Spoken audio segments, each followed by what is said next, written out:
Bout time with Rashawn's Bout Time Boxing, aka Mr. Trill 100 Mil. What's up to my Bout Time Boxing family and the Trill 100 Mil gang? Thank you to every single one of y'all, man, who has been rocking with my channel, who has been taking out the time to watch the videos, like the videos, share the videos, and leave the comments.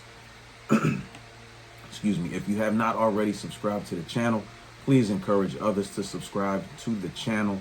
Don't forget to hit that notification button to stay up on the latest with Rashawn's Bout Time Boxing. All right, so the topic, listen, we're going to get into the JARON Ennis versus David Avanesyan, and, you know, what seems to be a little bit of controversy surrounding it, you know, with questions outside of that pertaining to Virgil Ortiz, Terrence Crawford, Oscar De La Hoya, etc. But before then, I just want to, I was at the weigh-in. You know, I was there live at the weigh-in, and it's one particular fight that I'm looking forward to, other than the main event. Is the co-main event is Jalil Major Hackett versus Pete Dobson for the WBA Continental Welterweight Championship. I've been telling people for a while to pay attention to Jalil Hackett. This kid is, you know, is coming up through the welterweight division. He's a former Mayweather Promotions protege. He's now signed with Matchroom Boxing. So congratulations to Jalil Hackett and Team Hackett on, you know, signing with Matchroom Boxing. Jalil Hackett is a special talent. He's another one. And a lot of people are not paying attention, you know, to this kid. And it's sad that people don't want to pay attention to these young fighters. I believe he's 8-0 with 7 knockouts or 6 knockouts. But people don't want to pay attention until, you know, until they really start getting up there. It's the same thing with JARON Ennis. Nobody paid the Boots wasn't on. When I was doing videos about JARON Ennis, none of these other people were doing videos about JARON Ennis, nor was they even talking about him. And some of them, when they were talking about him, they were saying he wasn't going to live up to the hype. Once he get under the bright lights and once he, you know, the cameras is on, he's not going to perform, you know, to the elite. He's not going to perform to the elite level and all that. And now a lot of these same channels, now everybody talking about, oh, JARON Ennis this, JARON Ennis that. Man, listen, you know, that's why I'm saying pay attention to Jalil Hackett now. You know what I'm saying? Like, I was in New York at the Barclays when he fought on the undercard of Tank Davis when he fought Rolly Romero. But I've been watching this kid, you know, for a while, and this kid is gifted.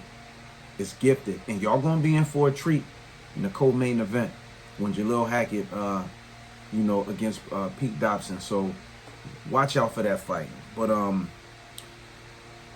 what I want to get into this thing with, you know, with JARON Ennis versus David Avanesyan. Now, we all know that Terrence Crawford fought David Avanesyan and stopped him in 6 rounds and all. So I, you know, watch different channels and I listen to different people. I seen Antonio Tarver, you know, do a video, and he had the, you know, he had the opportunity to cover Terrence Crawford when he fought David Avanesyan, when he fought on BLK Prime. So he covered that fight, and he was actually talking about how David Avanesyan was actually giving Terrence Crawford some problems, you know, before, you know, Terrence Crawford, you know, of course, made the necessary adjustments and set some traps for Avanesyan, and, you know, according with some good shots, and knocked him out. You know, but I disagree with Tarver. Listen, I respect your opinion, bro, but I disagree with you. Because, you know, he's saying that Team Ennis is going to be so caught up into trying to outdo Terrence Crawford and what he did to David Avanesyan that they going to lose focus, and David Avanesyan possibly is going to give JARON Ennis, you know, some problems. It's a fight. It's a fight. You know, and if anybody ever been in that ring, you know, if you went there against, you know, your opposition, you know, they going to try to give you some problems. You want to get them some problems. So it's about who's the smartest, who ring IQ is the highest, who can make the adjustments on the fly. And we know that JARON Ennis can make adjustments on the fly. When he switch hit, it's instinctive. It's not out of making adjustments, even though that would be considered making an adjustment. And we know that when, and this is no disrespect to Terrence Crawford. Terrence Crawford is one of my favorite fighters. But when Bud switches, it's, you know, it's because he's making adjustments. And we've seen him do it countless times. Jose Benavidez, when he fought Stanionis, when he fought Gamboa. You know, this is what he does. Like, in real champions, those who are special fighters, you can make those, Floyd Mayweather, you know, y'all can make those, you know, you make those adjustments when necessary and when needed. But to say that JARON Ennis and Team Ennis is going to be so focused on trying to outdo, you know, Terrence Crawford and what he did to David Avanesyan, I disagree with that, Tarver. Because if that's the case, when JARON Ennis fought Thomas Delorme, he would have been worried about trying to outdo Bud, but he wasn't thinking about that. And if you was there at the weigh-in, you know, he already said, like, listen, whatever round I knock him out in is whatever round I knock him out in. I'm not picking around. I'm not looking for the knockout. I'm going to go in there. I'm going to beat JARON Boots Ennis. I'm going to beat myself, and I'm going to let the knockout come. So to say that he's worried, and if that's the case, even when he fought Chris Van Heerden, he wasn't worried about trying to do what Errol Spence did, even though everybody know how that fight was going to go. That fight was going to be over in 2 or 3 rounds. I say 2. Round 2, if that fight would have went to that next round, and that's when Van Heerden said he went 7 rounds or 8 rounds with Spence and told Boots after the fight, oh man, you hit harder than Spence. And when I said that, everybody said, oh, he didn't say that. Oh, you was capping. Stop the cap. Blah, blah, blah, blah, blah. And the next thing you know, the video came out with Van Heerden, you know, actually said it. And you heard it from Team Ennis too. Like, oh, he came up to us after the fight, gave us our props and said, yo, you hit way harder than Spence. So, nah, I think, you know, I don't think, you know, and then here's the thing. When Terrence Crawford fought David Avanesyan and, you know, stopped him, he got a world of credit for it. But if JARON Ennis beat him, then all of a sudden David Avanesyan is going to be, oh, he took the fight on short notice. He's a shell of what he used to be, or he wasn't the same fighter when Bud fought him. These are all of the things that people say. Every time JARON Ennis makes somebody, he destroys somebody, you know, they want to make up excuses to try to discredit his skill set, as opposed to looking at it like this kid is really that good. And they couldn't wait for a fight like when he fought Kareem Chukasan so they could just say, oh, well, he let Chukasan and he went 12 rounds with him. But guess what? Boots ain't make up no excuses either. What'd he say? Nah, I was looking for the knockout. And even though Kareem Chukasan, his corner told him, after he felt Boots' power, and he told his corner told him, like, look, you just keep running. Stay away from this kid. And I bet a lot of y'all didn't know that. But Boots said, I ain't got no excuses. I was looking for the knockout. He said, but from now on, listen, I'm just going to go in there and be me. Have fun with it. And if the knockout come, then take it. And I believe he's going to stop David Avanesyan, you know, in 5 to 6 rounds. I would say between 5 and 6 rounds, he's going to stop Avanesyan. Don't be surprised if it's between 3 and 6. But I say 5 and 7. I say 5 and 7, between 5 and 7. He's going to stop David Avanesyan. And he's going to look good doing it. But the criticism is not going to stop. And now, you know, and again, like I said, listen, and I know some of y'all going to look at this like y'all going to think that I'm taking shots at Terrence Crawford. I told y'all, Terrence Crawford is one of my favorite fighters. When he fought Errol Spence, I said how that fight was going to go. When he fought Sean Porter, I said how that fight was going to go. I give Bud all the props and the respect in the world. How can you not respect Bud or his resume? 3-division world champion, 2-division undisputed champion. That speaks for itself. But when Boots did an interview the day after the weigh-in, you got people leaving all types of stupid, retarded comments. You know, talking about, oh, it's obvious Boots don't want that smoke. By the time he get the belts, Bud gonna already, you know, he know Bud got limited fights left, or Bud. Listen, JARON Ennis got the IBF welterweight title because Terrence Crawford didn't want to fight him. And I'm not saying that Bud is scared of him. You know what I mean? But if you ask me, yes, Errol Spence went to 154 to avoid fighting JARON Ennis. Yes, Virgil Ortiz went up to 154 to avoid fighting JARON Ennis. Oscar De La Hoya, you know, for Virgil Ortiz got a fight coming up, talking about JARON Ennis as an appetizer. That's just Oscar just trying to sell something. But you got to remember, early in Boots' career, Boots was like, man, we can make the fight happen now and I'll fight him later. And that's when, and this when we going back, what, maybe 2019 or 2018? And that's when Robert Garcia, first he said, Virgil Ortiz will be a problem for Boots Ennis and all that. But then after him and Virgil Ortiz went south, then he was like, oh, no, Boots will be a problem for him. Yeah, because he knew that the whole time. They've been telling Virgil Ortiz to stay away from JARON Ennis, man. I don't know why some of y'all people say some of the dumbest things out your mouth without doing your research or without even, looking at certain things and understanding, the facts and these styles and how they do and don't match up or translate in the ring. And again, I'm not insulting Terrence Crawford, but one could make the argument that Bout went up to 54 to not fight JARON Ennis. Oh, no, he didn't do that. But he's fighting Israel Madrimov, who's 10-0. This guy's 10-0. And Bud is fighting this guy. Boots was the mandatory. Now, let's go back. Terrence Crawford and Errol Spence for July 2023. Now, do y'all remember November 19th of 2022? And even a few months before then, when they were saying the fight had been finalized for Terrence Crawford and Errol Spence, they were supposed to have fought November 19th of 2022. And then it turned out Bud took that fight against David Avanesyan for that $10 million on BLK Prime.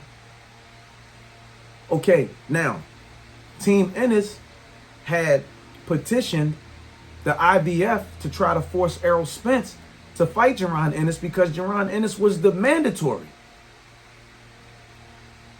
So one can make the argument that during that time that Errol Spence and Terrence Crawford was holding the welterweight division hostage because they were, going up and down, back and forth with negotiations about the terms of the fight, or we're going to fight this day, we're not going to fight. And then they finally agreed to fight July 29th of 2023. And when they had agreed and it was finalized and then the press conferences and all that stuff was happening and they knew that the fight was going to happen, the IBF had already mandated whoever the winner of that fight was going to be was going to have to fight JARON Ennis anyway.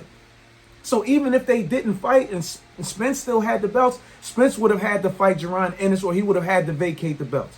You got people saying JARON Ennis is an email champion. People said Devin Haney was an email champion, but Devin Haney was trying to fight Lomachenko. But nobody said nothing about Lomachenko. He petitioned the WBC for the franchise title.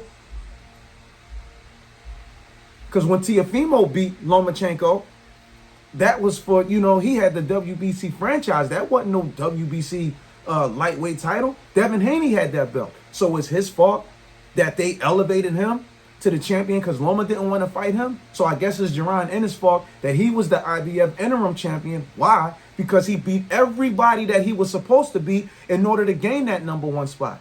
So now that he was the IBF interim champion, and because Bud didn't want to fight him, for whatever reasons, Bud didn't want to fight him.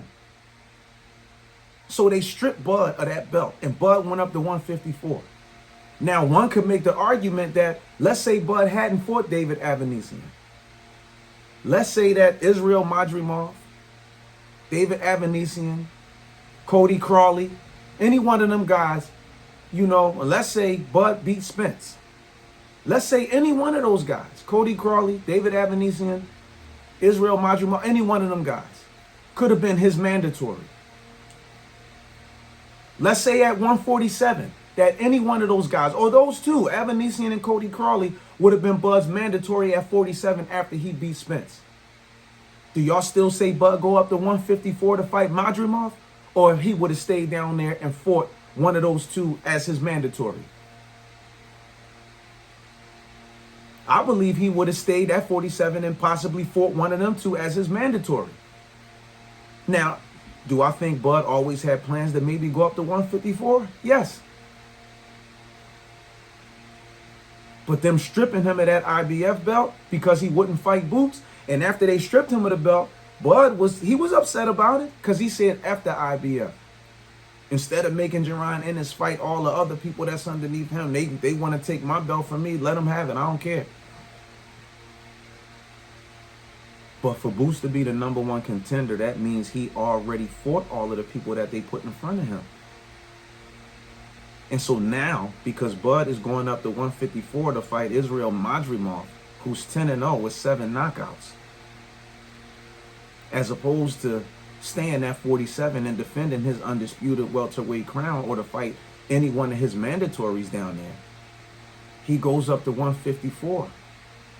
And now, because JARON Ennis realizes that this is a business, and he's looking at the politics of the business, or the politics of the business, he's looking at that now. So now that JARON Ennis is saying, man, look, my goal is to stay at 47, collect all the belts, and then go up to 54. So now everybody is using that to say, oh man, he know what it is. He don't want that smoke with Bud. But nobody was saying that when he was calling out Bud before then. And Spence when he said he wanted to fight both of those guys. And Keith Thurman. And he said anybody with a name at 47. But because he couldn't get those guys, because those guys had other agendas. They had other agendas. And JARON Ennis wasn't a part of that. But now he has a major promoter who got some paper now. Eddie Hearn got that money. Let the negotiations begin now. Okay? So when he start beating up guys like Mario Barrios, all right, and what's that guy named? Brian Norman or whatever, whoever it is that got he got one of the welterweight belts now, because now the WBC is saying that Terrence Crawford is he's the champion in recess.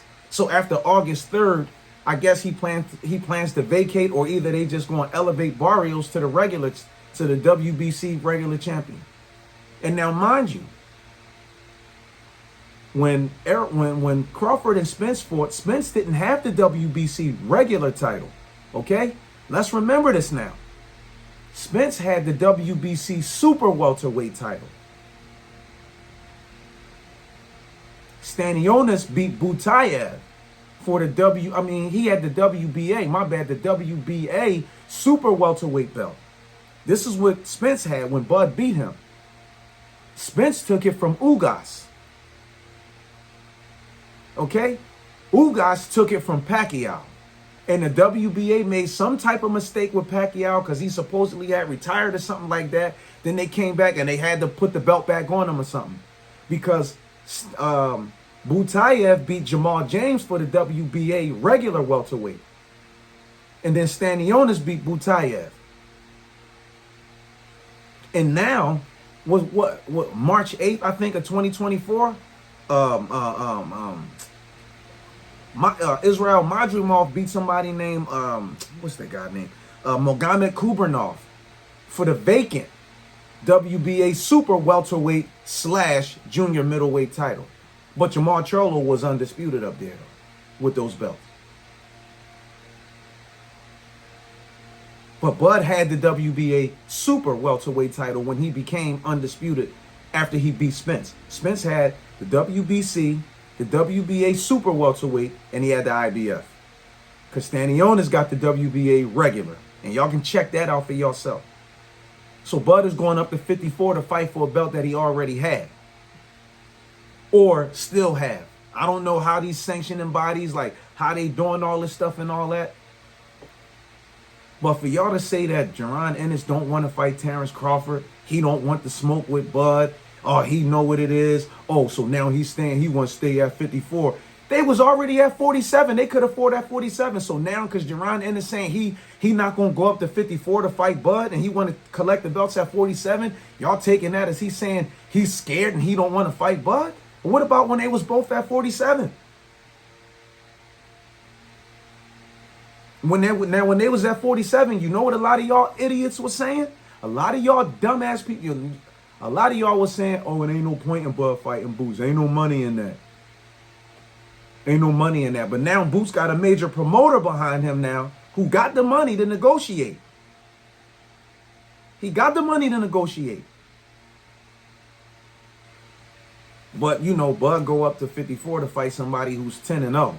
And y'all telling me that Israel Madrimov at 47 or 54 is better than JARON Ennis? Yeah, I dare somebody to say something stupid like that out their mouth. I dare you to say something stupid like that out your mouth. There's no way in the world that Madrimov, 10-0, I don't care if he won a vacant WBA super welterweight / junior middleweight belt. At 47 or 54, he's not better than JARON Ennis. And what are y'all going to say when Terrence Crawford fight this guy? And what if this guy give Bud any problems? Even though I believe Bud is going to stop this boy inside 6-7 rounds, I think Terrence Crawford going to stop this guy. And again, I'm not taking no shots at Terrence Crawford. Terrence Crawford is one of my favorite fighters, so this is no disrespect to Bud. I'm directing this to y'all numbskull, numb-brained idiots who I don't understand how y'all come up with these or draw these conclusions. Because JARON said he's going to stay at 47 and collect the belts, then go up to 54. Well, he know Bud gonna be finished by then. So he know the fight ain't gonna happen. He tried to fight him at 47. Why you think they petitioned the IBF to force Spence to fight him before Bud and Spence fought? And they said, okay, look, let Bud and Spence fight now that they agreed to fight. So whoever wins this fight, you are the mandatory for the IBF, so they have to fight you next. So what are y'all saying now that Bud chose to go up to 54 to fight somebody 10-0 instead of fighting JARON Ennis? What does that say? And again, this is no shots at Bud, but he's went up to 54 to fight for another title. At 154, but he's fighting somebody who's 10-0. So I mean, he's relatively, green in the fight game. Flat-footed guy. He got some power. But Madrimov, ain't going to be no real problem for Bud's skill level. Y'all know Bud is way too skilled for this guy. So because now JARON Ennis realizing the politics / politics of this business, and that, look, man, I tried to get the fight at 47. They wasn't going to do it, for whatever reason. They didn't want to fight. All right, so I'm just going to focus on what I want to do. I'm focusing on my goal, which is to stay here at 47, collect all the belts, and when I'm done doing that, then I'll shoot up to 54. And maybe I'll go to 160, and I'll top off at 68. So for y'all idiots, because Boots now has a goal, his own target, what if the roles was reversed? And Bud said, man, look, I ain't thinking about that. I'm going to stay down here and collect this. Y'all have been saying oh, man, Bud got the right to do whatever he want. Okay. Bud doing what he wants to do. And JARON Ennis is going to do what he want to do. I respect the hell out of both of those fighters. But don't tell me that Israel Madrimov at 47 or 54 is a better match for Terrence Crawford than JARON Ennis. Don't tell me that. And one could beg to differ. And this part is just my opinion. I feel like if David Avanesyan or Cody Crawley, or even maybe Conor Benn or somebody, after Spence beat Bud, after Bud beat Spence, if any one of those three guys that I named would have been his mandatory down there at 47, one could beg to differ. He would have taken it. He would have taken it. And Bud, lined himself up with the Saudis now, the Turkish, whatever his name is, so they got some money to play with. So, they going to pay Bud the money that he want. Bud going after the money. I don't blame him. He's 36 years old. He'll be 37 in September. But some people are just special, and Bud is one of those special type fighters. But don't discredit or disrespect JARON Ennis' skill set, because now he has a goal that he wants to focus on. He tried to fight Spence, and he tried to fight Bud. So they petitioned the IBF because they didn't want to fight. He was the #1 contender. He was the mandatory. So what if JARON Ennis got somebody as his mandatory and then he don't fight them? What y'all gonna say then? Why he ain't fighting his mandatory? Why he not fighting him? Because he's scared to fight that person. Who said, listen, I don't care who it is. I don't care if the fight is in the living room. It could be, in the hallway, your bedroom. It don't matter. I just want to fight. I love to fight. And Boots always said it wasn't about the money with him because he knew as long as he take care of his business, the money gonna come. And now he with a major promoter who got some money. So now all these people who saying that, you know, risk versus reward and, you know, he ain't worth it. Okay, go holler at Eddie Hearn now. Eddie got some money to put up now. He got a major promoter with some paper to put up. So let's see how bad a lot of these guys actually really want to fight him now. And if him and Spence or Bud or, you know, whoever, you know, if they clash at 54, then so be it. But I already said a long time ago that those fights with Boots fighting Bud or Spence more than likely probably wouldn't happen. The agendas are just different. But, hey, listen, y'all drop the comments in the comment section below and let me know what y'all think, man. This is all I got for now, no. But if you didn't get your tickets, man, and show up. If not, watch it. You know, Matchroom Boxing, you know, The Zone, co-main event, Jalil Hackett versus Pete Dobson for the WBA Continental Welterweight title. And in the main event is JARON Boots Ennis versus David Avanesyan for the IBF Welterweight title in Philadelphia at the Wells Fargo Center. I will be in the building.